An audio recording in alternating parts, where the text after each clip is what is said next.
Bharatiya Janata party के राष्ट्रीय अध्यक्ष श्रीमान जेपी नड्डा जी,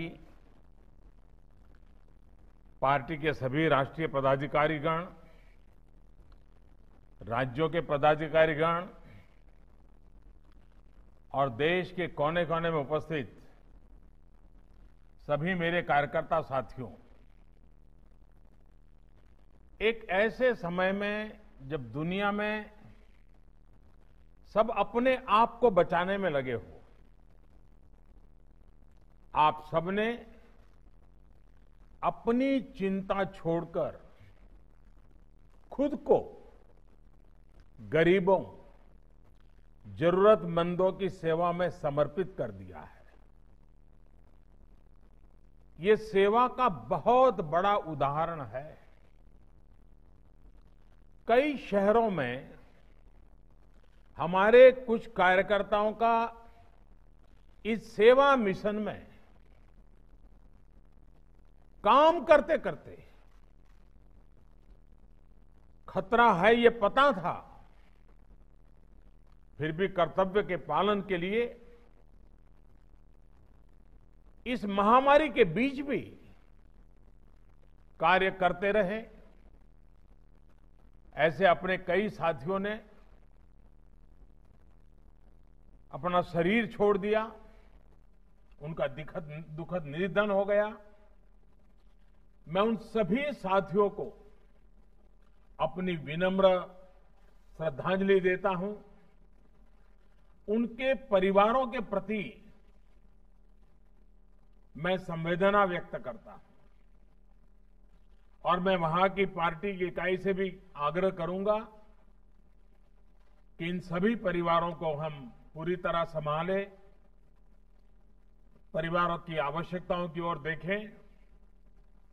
साथियों, जनसंघ और बीजेपी के जन्म का मूलतः उद्देश्य यही था कि हमारा देश सुखी और समृद्ध कैसे बने, और इसी मूल प्रेरणा के साथ, भारतीयता की प्रेरणा के साथ, सेवा भावना के साथ हम लोग राजनीति में आए। हम लोगों ने राजनीति में सत्ता को सेवा का माध्यम माना। हमने कभी भी सत्ता को अपने लाभ का माध्यम नहीं बनाया। निस्वार्थ सेवा ही हमारा संकल्प रहा है, हमारे संस्कार रहे हैं। हमारे यहां कहा जाता है, यथा यथास तृणेय तुष्णेय, यथा यथाय तुष्यत तथा संतोष ये तुम।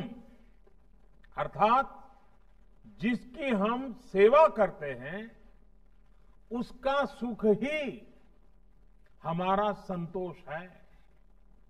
इसी भावना से गरीबों के प्रति, इसी समभाव और मम भाव से हमारे कार्यकर्ताओं ने इतने कठिन समय में सेवा ही संगठन का इतना बड़ा अभियान चलाया है।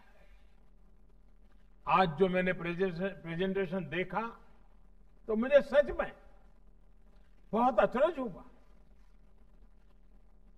मुझे मालूम था कि कोरोना काल में आप निरंतर काम कर रहे हैं, लेकिन लॉकडाउन की मुश्किल परिस्थितियों में जब सब कुछ बंद था और ये बीमारी कभी भी हमारे गले पड़ सकती है, ऐसा भय का माहौल था, लेकिन आपने समर्पित भाव से लाखों करोड़ों लोगों का जीवन आसान करने के लिए जो भी कर सकते हैं किया है। आप उनका सहारा बने हैं, उनके साथी बने हैं। ये बहुत ही बड़ा काम है। किसी ने मास्क बनाकर लोगों में बांटे, किसी ने घर घर गरीबों को राशन पहुंचाया, तो किसी ने प्रवासी कामगारों का जिम्मा उठा लिया। कितने ही कार्यकर्ता ऐसे हैं जिन्होंने तो 2, 4, 10 गरीबों को एक तरह से अपने परिवार का ही सदस्य बना लिया। जिसकी जितनी क्षमता थी उसने उससे ज्यादा करने की कोशिश की। अब देखिए, राष्ट्रीय अध्यक्ष जी का उदाहरण, अपने घर से रोज 500 परिवारों के लिए खाना बनाना और पहुंचाना, और वो भी 3 महीने तक। ऊपर से नीचे तक यही हमारे संस्कार रहे हैं। और इतना सब करने के बाद भी छोटे मोटे तो लाखों कार्यकर्ताओं ने काम किया।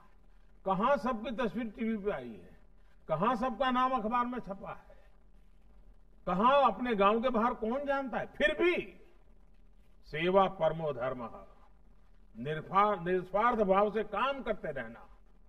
साथियों, दुनिया की नजरों में आप कोरोना काल में काम कर रहे थे, ये सच्चाई होने के बावजूद भी मैं मेरे नजरिए से कहूं, अगर खुद को कसौटी पर कस रहे थे, ऐसा मैं कह सकता हूं, आप अपने आदर्शों और व्यवहारों के बीच अपने आप को तपा रहे थे। साथियों, एक आधा आफत आई तो आपने उस आफत को भी अवसर में बदल दिया। ये कोरोना हमेशा इस बात के लिए तो याद रहेगा कि भारतीय जनता पार्टी ने अपने आप को एक डिजिटल एडिशन के रूप में डेवलप कर दिया है। हर कार्यकर्ता डिजिटल एक्टिविटी करने के लिए माहिर होता जा रहा है। अवसर ये कि आप ज्यादा से ज्यादा लोगों की सेवा कर सकें, ज्यादा से ज्यादा लोगों की तकलीफ कम कर सकें, उन्हें इस मुसीबत से उबार सकें। जिस पार्टी के इतने सैकड़ों सांसद हो, हजारों एमएलए हो, फिर भी वो पार्टी, उसका प्रत्येक कार्यकर्ता सेवा को प्राथमिकता दे, सेवा को ही अपना गंतव्य और मंतव्य माने, जीवन मंत्र माने। भारतीय जनता पार्टी के रूप में एक कार्यकर्ता के नाते मुझे बहुत गर्व होता है, बहुत आनंद होता है कि हम सब ऐसी संगठन के साथी हैं, सदस्य हैं। साथियों, ये विनम्रता, ये प्रेरणा हमें जनसंघ के जमाने से लेकर अब तक जो 4-4, 5-5 पीढ़ियों ने तप किया है, उस परंपरा से हमारे अंदर ये संस्कार संक्रमित हुए हैं। उनकी तपस्या से हमें ये सब मिला है।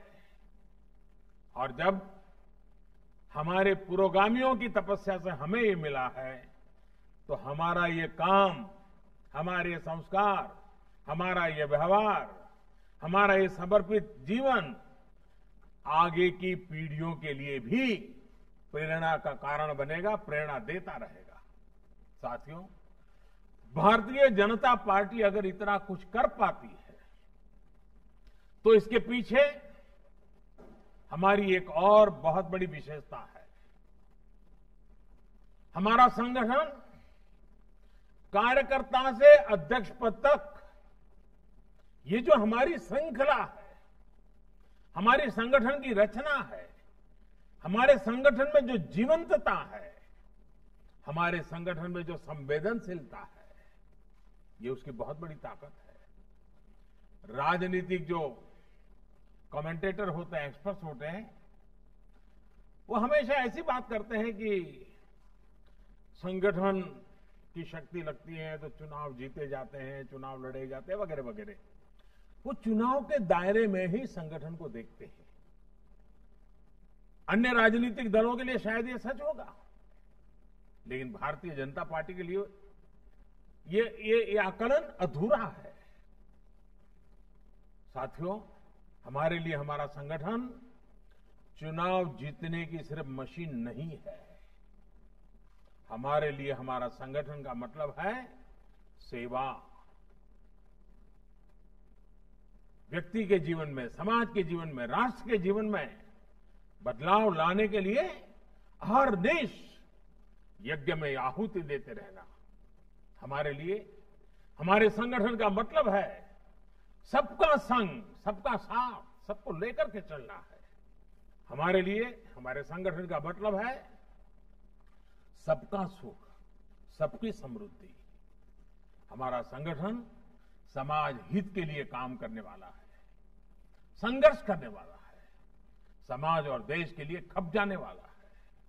हमारे लिए हमेशा राष्ट्र प्रथम, नेशन फर्स्ट रहा है। और साथियों, ऐसा नहीं है ये बात हमने कहीं भाषणों के माध्यम से या पार्टी के प्रस्ताव में लिख करके पास कराई और उसके कारण हुआ है। जी नहीं, राष्ट्र हित के इस भाव को, राष्ट्र प्रथम के इस भाव को स्थापित करने में हमारी कई पीढ़ियां खप गई है। दीनदयाल उपाध्याय जी, श्यामा प्रसाद मुखर्जी, अनेक महापुरुष, सभी वरिष्ठ नेता, अनगिनत इनके संस्कारों ने, जी करके दिखाए हुए संस्कार की श्रृंखला ने हमें प्रेरित किया है। और इसी प्रेरणा से भारतीय जनता पार्टी ने वंचित हो, शोषित हो, दलित हो, पीड़ित हो, सभी को समाज के अन्य वर्गों की बराबरी में लाने का, उन्हें सशक्त करने का निरंतर प्रयास किया है। आज इसी का परिणाम है कि भारतीय जनता पार्टी में, और हम गर्व से कह सकते हैं, हम कोई भेदभाव से नहीं देखते हैं, लेकिन दुनिया को समझाने के लिए कहना पड़ता है, हमें गर्व है कि आज देश में जो सांसद है उसमें से 52 दलित सांसद भारतीय जनता पार्टी के हैं। 43 सांसद, 43 सांसद मेरे आदिवासी भाई हैं, बहनें हैं। पिछड़ा वर्ग की अगर बात करें तो भाजपा के 113 सांसद से भी ज्यादा पिछड़े वर्ग से आते हैं। साथियों, विधानसभाओं में करीब करीब 150 से ज्यादा आदिवासी एमएलए हैं बीजेपी के। यानी कि भारतीय जनता पार्टी हर वर्ग से जुड़ी है और समाज का हर वर्ग हमसे जुड़ा है।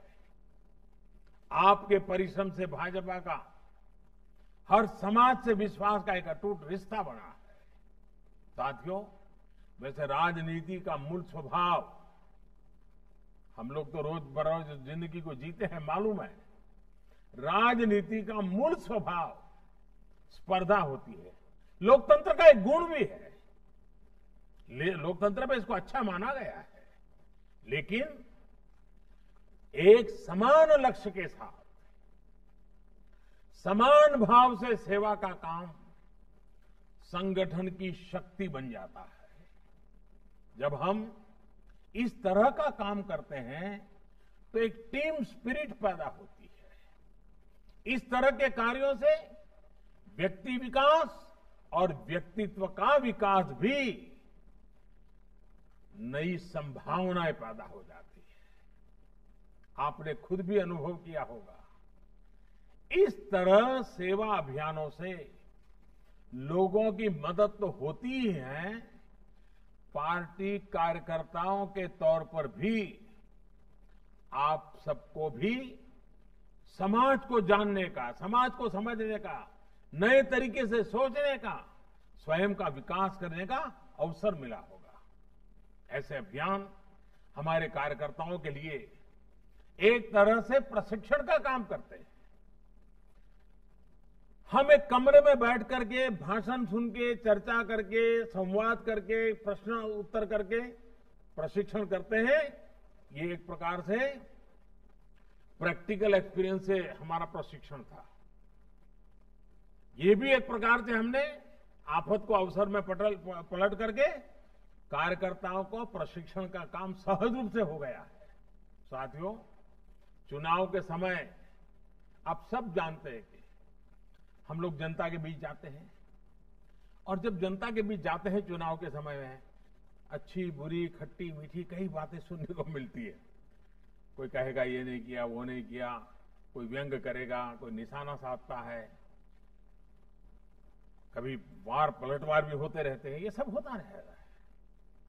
लेकिन आपने देखा होगा कि जब इस बार आप जनता के बीच गए हैं तो आपके अनुभव कुछ और रहे होंगे। और मैं चाहता हूं कि आप थोड़ा मन को याद कीजिए, पुराना इन 3 महीनों को। आपको जनता जनार्दन जो ईश्वर का रूप होता है उसका साक्षात्कार हुआ होगा। याद कीजिए, इस दौरान आपने महसूस किया होगा कि समाज से आपको कितना कुछ मिला है। साथियों, कोरोना के संकट काल में समाज ने आपको स्नेह दिया है, आपको विश्वास दिया है। आप किसी गरीब की मदद कर सके, इसके लिए समाज ने आपको सामान भी दिया है और साधन भी दिए हैं और सम्मान भी दिया है।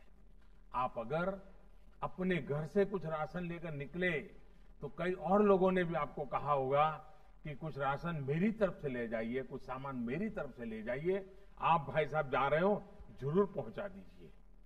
यही वो स्नेह है, यही वो ऊर्जा है जिसकी ताकत ने आपको कभी थकने नहीं दिया है। हमें इस ऊर्जा को समझना चाहिए, हमें समाज की शक्ति को समझना चाहिए, इस शक्ति को आत्मसात करना चाहिए, इसका साक्षात्कार करना चाहिए। मुझे विश्वास है आप ये करते रहेंगे, बीजेपी का हर कार्यकर्ता ये करता रहेगा, तो ऊर्जा का प्रवाह हमेशा हमें प्रेरणा देता रहेगा, पुरुषार्थ का नया नया नई ताकत देता रहेगा। लोगों के आशीर्वाद एक प्रकार से ईश्वर के ही आशीर्वाद होते हैं। ये आशीर्वाद बहुत बड़ी ताकत होते हैं। साथियों, आपने ये भी अक्सर देखा होगा कि ज्यादातर समय लोग जब मिलते हैं, सामान्य दिवसों की मैं बात करता हूं, उसमें भी जब आप सत्ता में हो तो सामान्य तौर पर लोग क्या करते हैं, कोई न कोई आपको मेमोरेंडम देंगे, मांग पत्र देंगे, और बहुत स्वाभाविक भी है।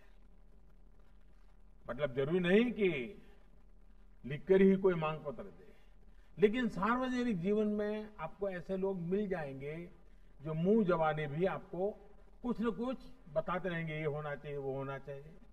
कहीं कोई सड़क की मांग है तो कहीं कोई गड्ढा भरवाने की बात करेगा, तो कहीं कोई बिजली की बात करेगा। कई बार वो शिकायत के रूप में कहेगा, कई बार वो अपेक्षा के रूप में कहेंगे। ऐसे में कुछ नेता कार्यकर्ता सोचते हैं कि ये क्या है, जब देखो कोई न कोई काम, कोई न कोई मांग, कोई न कोई शिकायत। लेकिन साथियों, आप सभी सार्वजनिक जीवन में है, सेवा करने के लिए आए हैं, इसलिए हम सबको इसमें अंतर्निहित जो भाव है उसको समझना होगा। और ये कोरोना की लड़ाई में इसको समझने में हमें सुविधा मिली है कि यही समाज हम पे कितना भरोसा करता है, हम पे कितना स्नेह करता है, और संकट की घड़ी में हमारे साथ रह करके समाज की भलाई के लिए कैसे आगे आता है, इस शक्ति को हमने अनुभव किया है। इसमें अंतर्निहित भाव यही है कि आओ आप समाज की मदद करो। समाज ने आपको यह अवसर दिया है, हम सबको अवसर दिया है, हम सबको समाज ने इस काम के लिए चुना है, दायित्व दिया है। साथियों, हमारे समाज में दूसरों के लिए कुछ करने की सेवा भाव की बहुत बड़ी ताकत होती है। हमें समाज की इस ताकत को पूजने का कोई अवसर छोड़ना नहीं चाहिए।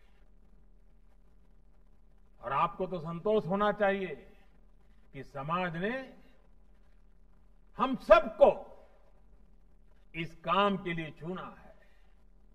सेवा करने के लिए ईश्वर ने हमें राह दिखाई है, जनता ने हमारा हाथ थामा है। समाज सेवा करना चाहता था, गरीब की मदद करना चाहता था, तो उसने हम सबको माध्यम बनाया है। साथियों, वैसे हम चाहें कार्यकर्ता की भूमिका में हो या सरकार में, वास्तव में हम देश की, गरीब की सेवा उसका एक माध्यम है। ये सरकार 6 सालों से इसी विचार के साथ काम कर रही है। हमारी राज्यों की सरकारें भी इसी विचार से काम कर रही हैं। देश ने सही समय पर लॉकडाउन का फैसला किया तो आज दुनिया के मुकाबले भारत में हम कहीं ज्यादा लोगों की जिंदगी बचा पा रहे हैं। इस दौरान गरीबों को कम से कम दिक्कत हो, इसके लिए 2.25 लाख करोड़ रुपए के गरीब कल्याण पैकेज से लेकर गरीबों को अन्न के लिए, रोजगार के लिए सरकार ने विशेष योजनाएं शुरू की है।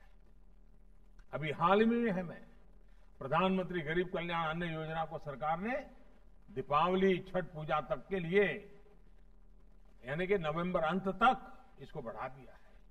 साथियों, 130 करोड़ देशवासियों ने हम पर हमेशा जो भरोसा किया है, हमें इस भरोसे को संभाल कर रखना है, सहज कर रखना है।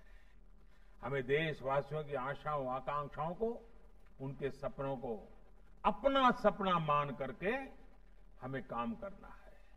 वो अपना सपना मान करके खपना भी है। मैंने पहले भी कहा है और आज फिर दोहरा रहा हूं, भाजपा के प्रत्येक कार्यकर्ता को अपने साथ, मैंने ये इलाहाबाद में पार्टी की कार्यसमिति में शायद कहा था, हमारे साथ 700, मैंने ये कहा था उस दिन, हमारे साथ 700, 7S, इसकी शक्ति लेकर आगे बढ़ना चाहिए। और आज जब मैं वृत्त देख रहा था तो मुझे सातों बातें बराबर आनंद आ रहा था। वाह, ये कैसा मेलजोल हो गया है। देखिए वो 7 बातें क्या कही थी मैंने जब हम लोग इलाहाबाद में वर्किंग कमेटी में मिले थे। तब मैंने कहा था, पहला सेवा भाव, दूसरा संतुलन, तीसरा संयम, चौथा समन्वय, 5वां सकारात्मकता, 6ठा सद्भावना और 7वां संवाद।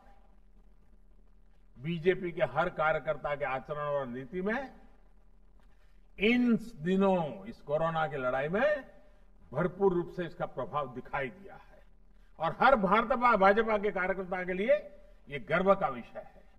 साथियों, कोरोना के इस काल में हमारा ये महायज्ञ, ये हमारा सेवा यज्ञ रुकना नहीं चाहिए और महामारी के खिलाफ हमारी लड़ाई भी कमजोर नहीं पड़नी चाहिए। अभी त्योहारों का सीजन शुरू हो रहा है, लेकिन कोरोना का खतरा अभी भी उतना ही है। इसके लिए खुद भी सावधानी बरतनी है और दूसरों को भी जागरूक करते रहना है। साथियों, आज आपके पास से जो कुछ भी सुनने को मिला, उसने मुझे भी एक नई ऊर्जा दी है, काम करने के संकल्प को और मजबूत किया है। मैं फिर एक बार आप सबको बहुत बहुत शुभकामनाएं देता हूं।